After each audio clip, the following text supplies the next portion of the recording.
Ahlan wa sahlan, berjumpa kembali di Bahasa Arab bulan Ramadan. Kita masuk sesi 2 ya. Kemarin kita tahu 3 unsur yang harus kita kendalikan, yakni isim, fi'il, dan harf. Sekarang kita belajar konsep perbedaan bahasa Arab dengan bahasa ibu kita, yaitu bahasa Indonesia. Kalau dalam bahasa Indonesia, maka setidaknya 2 tahap ketika kita membuat kalimat atau berbicara ya. Jadi kita memilih kosakata dulu dan kita susun, dan urutan itu mempengaruhi akan makna atau arti. Contohnya adalah kucing makan ikan.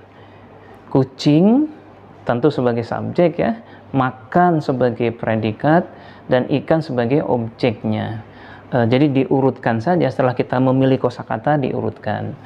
Bedanya dengan bahasa Arab, urutan itu tidak mempengaruhi makna, tetapi yang mempengaruhi makna itu adalah posisinya yang kita sebut sebagai i'rabnya atau kondisi katanya. Contohnya adalah tadi kucing makan ikan. Dalam bahasa Arab kita bisa menyatakan kata kerjanya dulu di depan ya. Jadi makan kucing ikan. Bahasa Arabnya adalah ya'kulu al-qittu as-samaka. Atau ya seperti dalam bahasa Indonesia, subjeknya di depan ya. Jadi kucingnya dulu. Al-qittu makan, ya'kulu ikan as-samaka. Atau bisa juga cara yang ketiga ya. Objeknya bisa di depan. Yang pertama berarti as-samaka ya'kulu al-qittu. Mengapa ketiganya itu bisa dalam bahasa Arab? Dan ini istimewanya ya bahasa Arab. Dia tidak memperhatikan urutan, tetapi posisi ya. Posisi sebuah kata akan menentukan harokatnya, i'rabnya kita sebut ya, atau kondisi katanya. Nah, kita kembali kepada kalimat yang tadi ya, kucing makan ikan. Ini bahasa Indonesia titik selesai ya. Kalau dalam bahasa Arab berarti kita ada satu langkah lagi ke depan. Kucing itu posisinya apa, makan posisinya apa, kemudian ikan posisinya apa. Beda posisi, beda harokatnya. Ini kalau dalam dunia mahasiswa itu kan sangat masyhur ya, posisi menentukan prestasi. Tapi kalau di bahasa Arab, posisi menentukan harokatnya atau kita sebut i'rabnya ya. Baik, lanjut lagi nih. Kucing makan ikan, ini bahasa Indonesia. Kalau kita masukkan ke gramatika bahasa Arab, maka akan menjadi kucingu makan ikana. Anda perhatikan subjeknya itu berharokat u atau dhamma, kemudian objeknya berharokat fathah atau a ya. Dan ini memang rumus mudahnya dalam bahasa Arab. Setiap subjek di-u-kan atau istilahnya marfu, dan setiap objek di-a-kan atau istilahnya mansub. Ini bahasa Arabnya langsung ya, ini dia. Al-qittu ya'kulu as-samaka. Jadi dengan posisi ini Anda bisa lihat bahwa sebagai pelaku adalah yang u ya, yang dhamma, yaitu kucing. Kemudian yang objeknya ikan ya. Tetapi kalau kita balik dalam bahasa Indonesia, ikannya di depan akan berubah dia sebagai pelaku atau subjeknya. Ikan makan kucing ya, kucing yang dimakan. Tapi kalau dalam bahasa Arab tidak, karena sudah ada kondisinya dengan tanda harokat ya, yang dhammah itu tetap subjek dimanapun dia akan ditempatkan, mau di depan, mau di tengah, mau di belakang. Jadi yang utamanya misalnya al-qittu ya'kulu as-samaka. Anda bisa memakai style yang lain ya. Misalnya kata kerjanya didepankan, itu menjadi ya'kulu al-qittu as-samaka.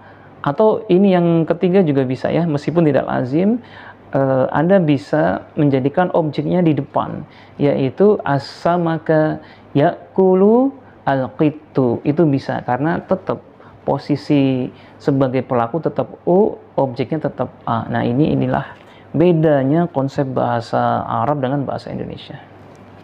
Memang konsekuensinya karena ada harokatnya. Kalau dalam bahasa Indonesia kan tidak ada harokatnya ya.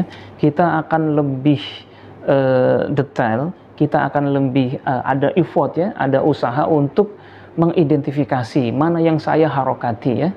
Karena itu tentu kalau kita belajar bahasa Arab, tantangannya adalah ketika kita membaca Arab gundul kita bilang, karena di Arab gundul kan tidak ada harokatnya. Nah, ini juga kenapa sih ada pertanyaannya, mengapa bahasa Arab gundul bisa dibaca? Karena setiap posisi-posisi tadi itu ada rumusnya. Oh, subjek itu harus harokatnya dhamah kalau tunggal ya, objek A atau fathah. Kemudian ada preposisi yang i ya, harf jar namanya, kita i-kan fil masjidi, alal maktabi, ilal madrasati, dan lain sebagainya itu. Nah, dari rumus-rumus ya, posisi-posisi itu, maka kita bisa mengharokatin bahasa Arab yang defaultnya tekan gundul. Nah, itu rumusnya. Secara garis besar ya, dapat saya simpulkan bahwa untuk kita bisa membaca Arab gundul dan tahu posisinya ya, mana subjeknya, mana objeknya, mana keterangannya, preposisinya, ada dua hal yang perlu kita perhatikan nih. Yang pertama adalah posisi ya, posisi menentukan harokat ya. Jadi tiap-tiap posisi itu kita akan berpikir, ini posisinya apa nih dan harus diharokatin apa. Dan itu nanti kita belajar di ilmu nahwu ya. Nahwu itu apa sih? Nahwu adalah ya tadi ini posisi menentukan prestasi, bukan menentukan harokat ya. Ilmu nahwu adalah ilmu posisi sebenarnya. Posisi apa diharokatin apa itu nahwu ya. Nahwu itu dalam linguistik modern disebut sebagai sintaksis, yaitu hubungan antar kata ya. Hubungan antar kata yang menjadikan kata itu punya posisi. Yang kedua, setelah kita pahami posisi, kita pahami aksi reaksi ya. Kemarin kita belajar harf, karena aksi reaksi ini melibatkan harf ya. Partikel atau unsur atau preposisi yang menjadikan isim atau fiil berharokat i, berharokat a, berharokat sukun, kan defaultnya itu u ya. Yang qalamun, masjidun, madrasatun, kitabun. Kalau dikasih harf-harf ini mereka akan berubah harokatnya ya. Jadi ini dua hal yang harus kita perhatikan ya. Perhatikan posisi kata, yang kedua perhatikan aksi reaksinya. Dan seluruh ilmu nahwu itu sebenarnya dua ini yang kita perhatikan ya. Apakah posisinya subjek yang mudah tadi kan, posisinya objek. Nanti ada posisi-posisi tambahan yang kita akan belajar ya. Ya misalnya posisi badal, posisi atof, posisi sifah, dan lain sebagainya. Itu cuma tambahan-tambahan saja. Nah, kita latihan di Al-Quran langsung ya. Tentukan subjek atau objeknya. Nanti Anda tentukan. Idza jaa nasrullahi wal fath. Ini subjeknya yang mana? Anda terjemahkan dulu. Idza ketika jaa datang. Nah, siapa yang datang? Nasru ya, pertolongan. Kenapa harokatnya u dhamah? Karena dia sebagai subjeknya ya. Nasrullah, pertolongan Allah. Wal fathu, dan kemenangan. Yang kedua ini fa'asa fir'aunur rasula. Fa'asa maka mendurhakai Fir'aun rasul. Anda bisa tahu nih mana yang subjeknya yang berharokat dhammah ya, Fir'aunu, yang didurhakai atau objeknya menjadi yang harokatnya fathah ya, ar-rasul. Jadi Fir'aun, terjemahnya dalam bahasa Indonesia, kan bahasa Indonesia subjek dulu ya. Fir'aun mendurhakai ar-rasul ya, rasul. Mana yang objek? Coba tebak. Yang objek adalah yang harokatnya fathah ya. Huwallazi, dialah yang anzala, actionnya ya, menurunkan sakinatan, ketenangan sebagai fathah ya, tanwin itu adalah objeknya. Fi qulubil mu'minin, ini keterangannya di hati-hati orang mukmin.